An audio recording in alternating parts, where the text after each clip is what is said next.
Wonderful. We are all part of the tribe, for some reason.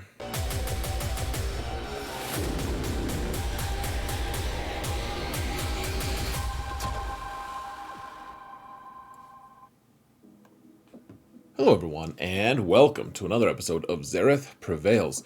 Folks, today is the day we talk about GAC. Now, most days we talk about GAC on this channel, but GAC is my thing. It's the one that I like the most, and I want to talk about this, about how to play GAC, kind of like how to approach it.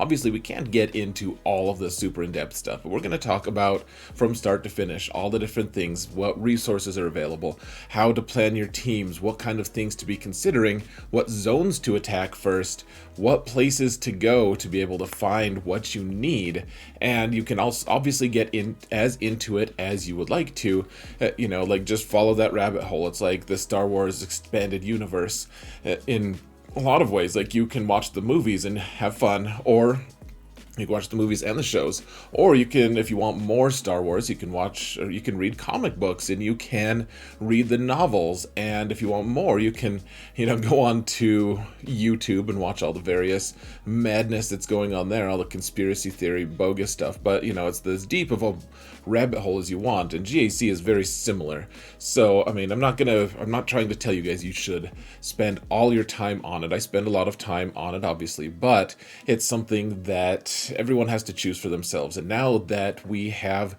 arena crystals in GAC, it's more important than ever. So, we're going to be talking about that. We're going to, about everything, I guess. But if you don't know who I am, if this is the first video you've seen of mine, then just let me introduce just a tiny bit about myself. I'm a competitive Grand Arena player. I like to make GAC content. I make other content as well, but we try to make GAC stuff the priority for the most part. And I have my main account at currently 8.7 million GP. It's a whale account. I do spend money on it every month. My alt account is functionally free-to-play account, which is at 5.8 million GP, and I've gotten top 10 on that account in the various divisions 8 different times. I've also gotten, I think, number 16th place in Division 1, which isn't, it made me a little sad, but that's beside the point. There's also Prevail Man, which is my third account. I call it my alt's alt, and it's 3 million GP. I've made top 10 twice on that account. On my main, I have not made top 10. I've come close a couple times, but I have made Kyber every single time that I've tried. Well, on my main, I've tried every single season. So, made Kyber. Now the definition of making Kyber is different. Making Kyber just means that you have a lot of GP. So, it doesn't really matter as much anymore, but it used to actually mean something. You guys can go watch my old GAC videos if you want. Kyber used to be really, really tough to get into, so proud of what I've done and accomplished. But that being said, the reason you want to listen to me is because we talk about GAC all the time. I talk about it all the time. I have a ton of resources, have a really good Discord server, have a good channel, and a really good fan base to answer a lot of questions. So yeah, that's why you want to watch my stuff on GAC. Plus, I make dad jokes, and it's wonderful. People really appreciate them. Like, or if they don't, soon they will learn to appreciate me. So that'll be good. That'll be something we can all look forward to. So let's talk about GAC, folks. Oh, before we get too far info, I do want to just remind you, please, if you want to support the channel for free, all you got to do is hit that like button, leave a comment in the comment area. If you would, please, both of those things help us mount the algorithm. We're trying to mount it, and we've got to do it together, folks. It's a group effort, and I really appreciate where you guys have taken this channel. I super appreciate you guys. So please do those things. Hit that sub button if you haven't yet, even if you plan on never watching me again. If you plan on quitting the game, it really helps me with the algorithm as well, and it helps me feel like I'm important, which is something a lot of people need. So that being said, let's talk about GAC. So there's going to be a lot of different stages to the GAC prep process, which, as you might imagine, GAC is a pretty complex thing. It's very similar to poker. Like, it's easy to learn the rules in poker, but it's impossible, well, almost impossible to master how to play. Like you can just keep getting better and better. And so very similarly, GAC can take up as much time and effort as you would like. So we have the pre-GAC prep section, which is like before you even have the lock, before you're even ready to sign up for GAC, you're going to get prepped for GAC. And there's a couple different things we're going to do. So this is 2 slides, actually. This section has 2 slides, and we're going to, the first part is honestly just, you need a community to help you. Like we all rely on, to some degree, on advice and interaction with people to be able to figure out what the most cutting edge counters and things in the game are. And so I would recommend joining the GAMBIT Discord server. That's my Discord server. I run it with my podcast co-host SoloBase15. If you want to listen to the podcast, you can look at it in the video description as well. We talk about GAC about 2 hours every week, and you can watch us live on Twitch and stuff. You can watch me live on Twitch, for that matter, every 2 or 3 times a week at least, playing GAC. And then we do other things. Sometimes we drink. It's madness, pure, uncut, unprovoked madness. And that goes into the next part, guys. Watch top level GAC if you want to get ready for GAC. If you don't even have an account that's big enough to play it yet, you can at least watch really good players play it. And I mean, I like to offer myself as an example to watch, just because I play on 3 different levels. I play the smaller account, the mid-range account, and the much bigger account, and so you get to see a lot of different perspectives. But if you don't want just me, we also have the Gambit Alliance, which is 6 or 7 guys. I guess we have 7, though one of them just quit, so he's not kicked out. We love him, but he isn't streaming anymore. But you can go on our Gambit Discord server. Just go to the information and roles thing, and all you have to do, I have the little screenshot of it on the bottom right here. You can just click on whichever one you would like to the corresponding number or emote. It's really easy to sign up for notifications. So then when you get a notification, it'll just give you a link, and it'll take you directly to the live stream that is going on. So it's a pretty handy tool. If you want my live streams, click the number 7. That's the one that is corresponding to me and my live streams specifically. So that's one. Those are 2 ways. Join the Discord server. Tons of really awesome people there. 3,500 members so far and counting. And then watch good GAC. And then if you don't want to watch GAC, if you're done watching it, you want to do other things, you need to plan your squads. And really important, guys, do not ignore your mods. I do a ton of modding videos. That's become a staple on this channel because people don't know how to mod, and I get it. It's complicated. It is really, really important, though. You can get an enormous advantage through mods in this game. So I would recommend, if you can afford the crystals, doing 3 refreshes a day. And if you don't know how to do it, I am actually planning currently an exhaustive-ish, well, it's exhaustive to me, it makes me exhausted, series on how to mod from the very start. Like, here's what this symbol means, here's what the arrows you can expect from the arrows, like all of this stuff. I'm planning that. It's gonna take a while to make, it's gonna take a while to plan, but that is in progress. In the meantime, I'm putting out a lot of other modding videos, so you can pay attention to that. And the squads, you can look up which squads. If you look ask on the Discord, if you look on the forums, even, you can find how many squads you're gonna need and start planning accordingly. And yeah, once you get into a match, once you finally are in a match, you want to find out when your opponent attacks. And I would hope that CG at some point wants to add some kind of functionality to their game where it tells you that your opponent is attacking you. Like, I know Clash of Clans absolutely does. You can even watch them attack, which, I mean, it'd be cool to see that. But even if you can't see that, it would be really nice it is really nice right now that CG doesn't have anything like that. That's not nice. PrimeBot, however, my good friend Prime Force, has a bot that he runs that tells you when your opponent attacks. It sends you a message on Discord, and it just says how many lifetime banners it goes up. Now, it's going to look different because we don't have lifetime banners anymore. Unfortunately, that stat is going away, but we're going to have something most likely to be able to tell us. So go sign up for it. You can find that bot on, you guessed it, the Gambit Discord server. It has all the information that you need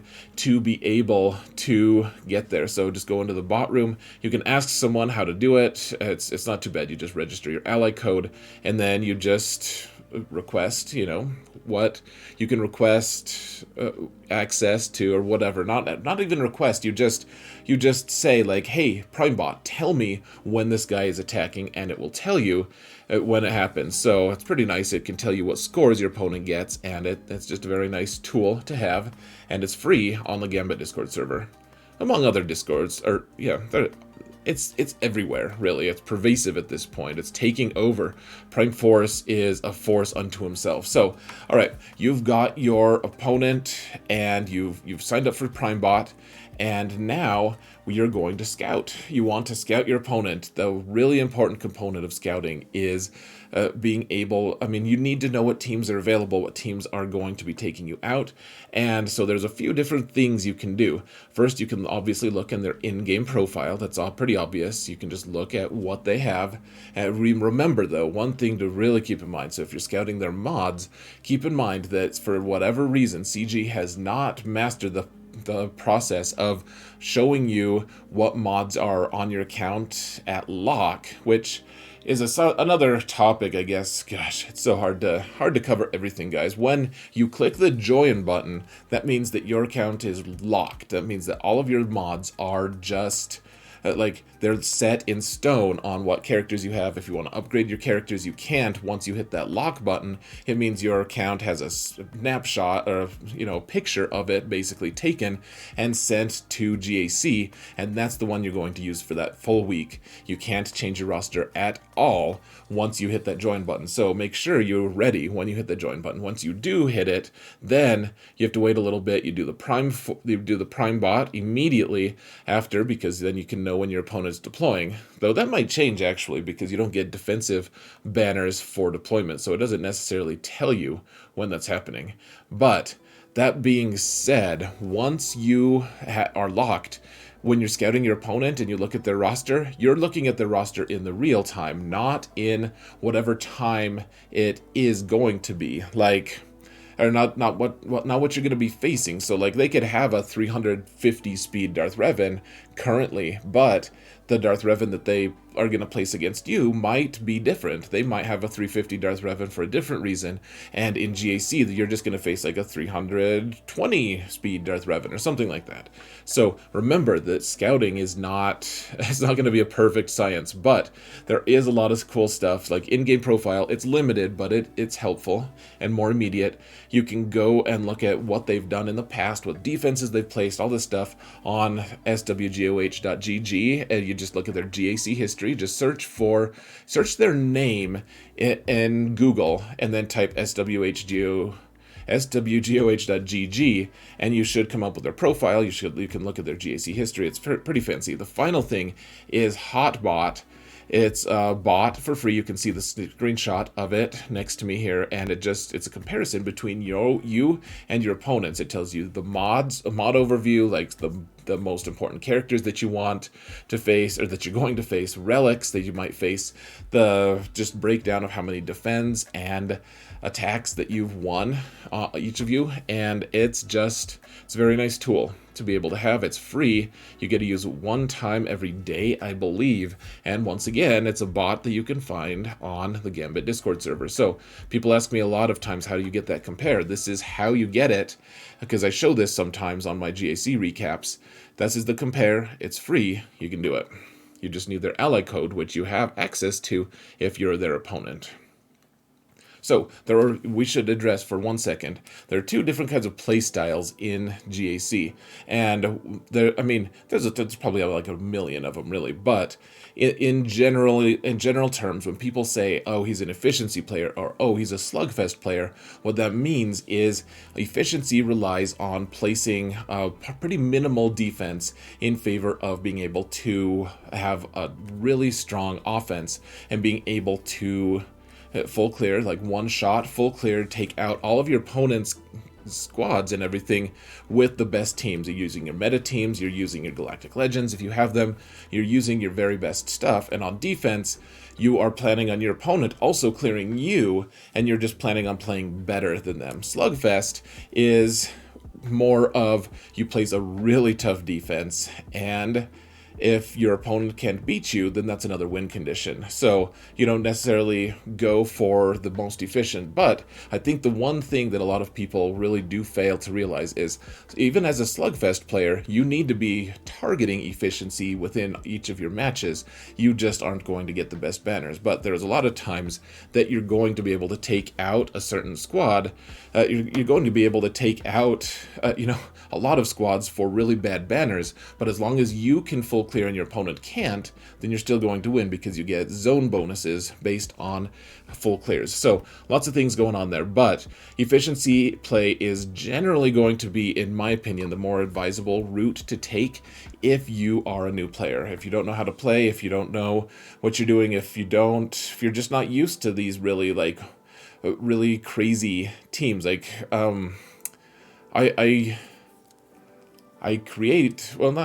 make a lot of videos though about different counters and how to beat certain teams with certain teams, and it's all the GAC meta stuff. And if as a Slugfest player, I like to do that so that I'm like, okay, I have this really mediocre team, but it can beat a pretty strong team. Not like the best team, but if I do that, then I can place a stronger team on defense because I don't have to use that stronger team to counter the team that I'm countering with the mediocre team. And so, you can trade up a lot. Slugfest players like to play like that. They place a really tough defense, but then have a lot of really nuanced counters. So that's something, in my opinion, that you want to build toward a lot of times. But if you want to just play straight up efficiency, you can. And I mean, that's a pretty solid way to do things, honestly.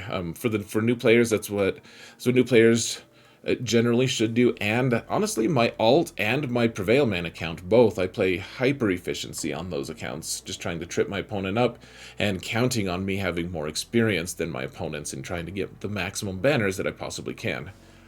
So here's the thing, guys. When you're scouting your opponent, you need to have a plan. Always have a plan, even if it's pretty basic. Make sure that you understand what advantages do you have. Do you have an extra Galactic Legend? Do you have better mods than them? Do you have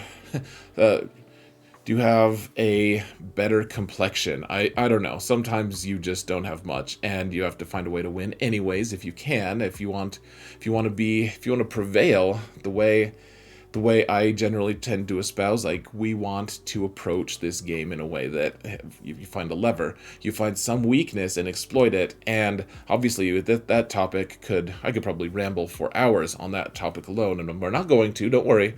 So calm down, don't leave, but we're going to, you need to find what advantages you have. So you can see, if you want to scout your opponent just a little bit, like I have the little screenshot here that shows you can sort your opponent's roster by speed, and you can kind of plan on, you can see which characters are the fastest. Like in my case, obviously my 6 Galactic Legends are the fastest because that's how the game is built. All Galactic Legends are the fastest out there. But then I also have like Moff Gideon, Echo, Darth Revan, Commander Ahsoka Tano, Piet, and the armor as my fastest. And when someone scouts me, they can tell what kind of values I have. They're like, okay, they want a fast Bad Batch with Echo.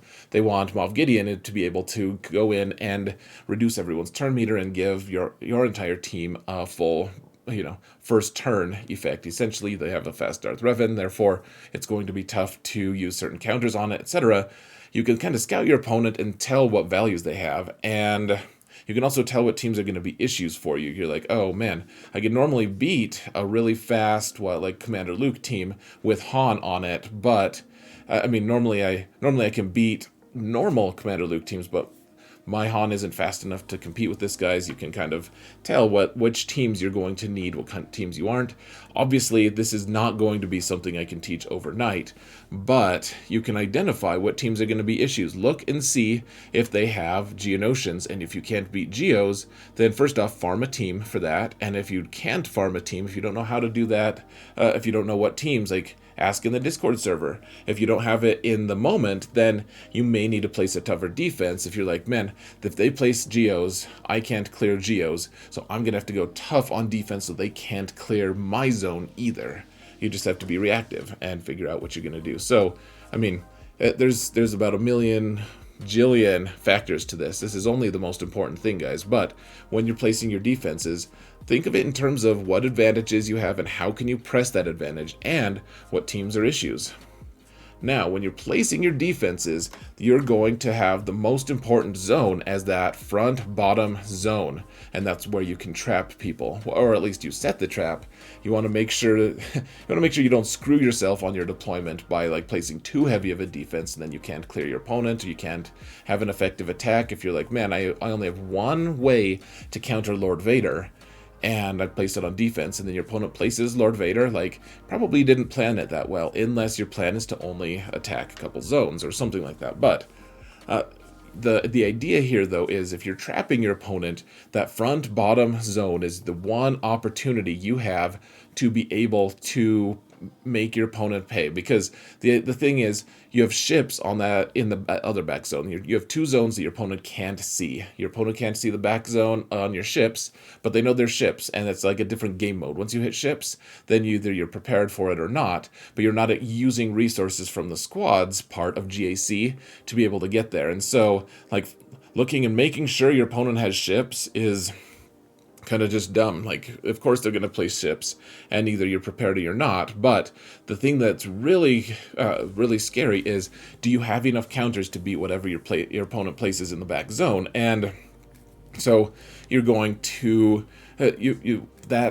that lack of information is going to really be important for you and for your opponent, because if you just place your weak teams up front, they can use their weak teams to counter, and then they go in, they have perfect information, and they can plot out, okay, there's 9 left, there's 9 teams left, okay, here's what I'm going to do. I'm going to place, use this team against this team, it doesn't cause any uncertainty. That uncertainty of what's in the back is what's going to drive your opponents to use the teams in the front that they think they can spare, because they want to feel like they can clear the back zone. And so if you're providing them with teams that are going to be really sketchy, it's like, okay, so I place a General Grievous team up front, and all they have to do is use a Mon Mothma team to counter it or something, then I haven't provided any kind of sketchy situation for them. I haven't provided any question marks. But if I put a Darth Revan team down, and they're like, okay, I can't use troopers for some reason, I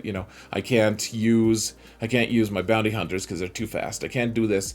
Do I use a Galactic Legend, or do I risk using like Jedi Luke team or something like that? Like, do I risk potentially failing in that front zone and therefore giving my opponent the advantage? Or do I just use a sure thing, use a Galactic Legend to clear it, and then in the back zone, you don't have that Galactic Legend to counter it, and once you don't have that Galactic Legend to counter it, then you just can't clear, and your opponent has a huge advantage. So that's the question, is how can you trap your opponent? How do you create questionable opportunities for your opponent? Questions that they can't answer, really.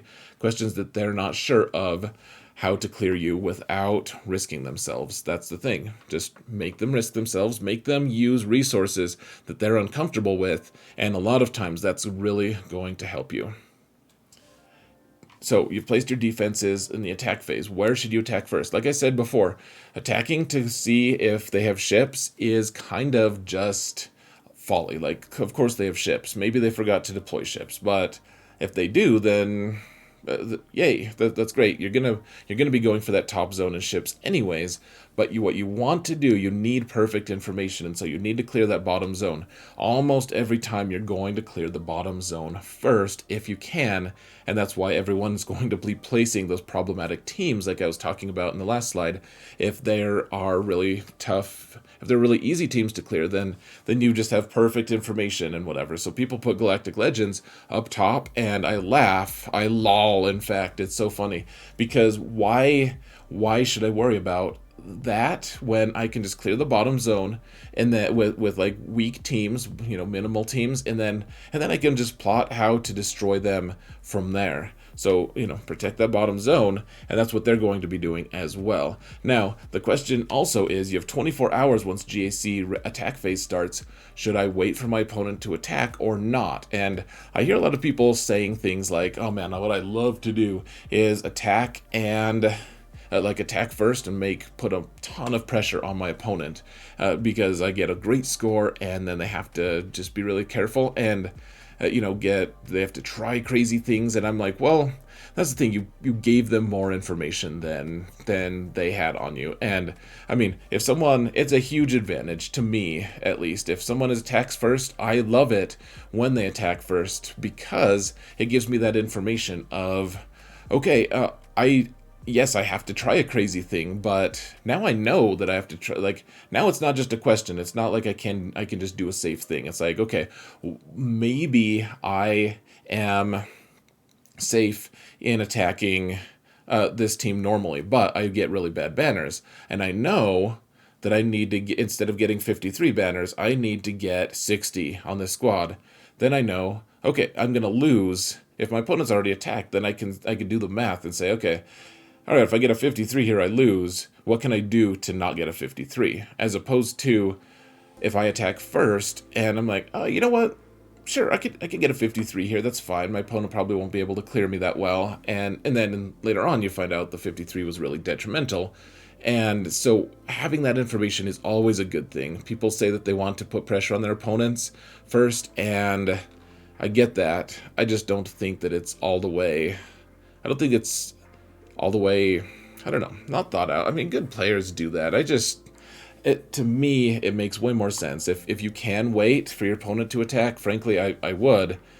That being said, I always attack pretty close to the start of the attack phase, because that's physically, that's the only time that I can actually do that I can actually attack. So, if otherwise, I'll just be at work and I won't be able to attack, and my opponents will win by default, and I won't have fun in the game mode. So, all right, attack first, or attack second if you can, but honestly, guys, you're going to drive yourself crazy if you play chicken with your opponent. I see people all the time, they're like, man, I waited till the last 30 minutes, and my opponent had waited for the last 30 minutes, and we just had this crazy attack phase, and neither of us full cleared because we couldn't even get through all the teams because we played chicken for so long, and it will drive you actually crazy. So, I mean, don't do it. Do it, but don't do it. During the attack phase, there are a ton of different resources that you can choose, or that you can use to be able to find the right counters. If you don't know what beats a General Grievous team, all you have to do is look at the counter sheet that's linked in the video description, and there's a ton of different things for 5v5, for 3v3. You can go to the video link on that sheet, and you can find one of my GACs or one of the other Gambit Alliance GACs on YouTube, and you can see how we've done it. You can see the exact teams that we used and the exact teams that were countered. It's pretty fancy. We've been working on it for a long time, and you should check it out.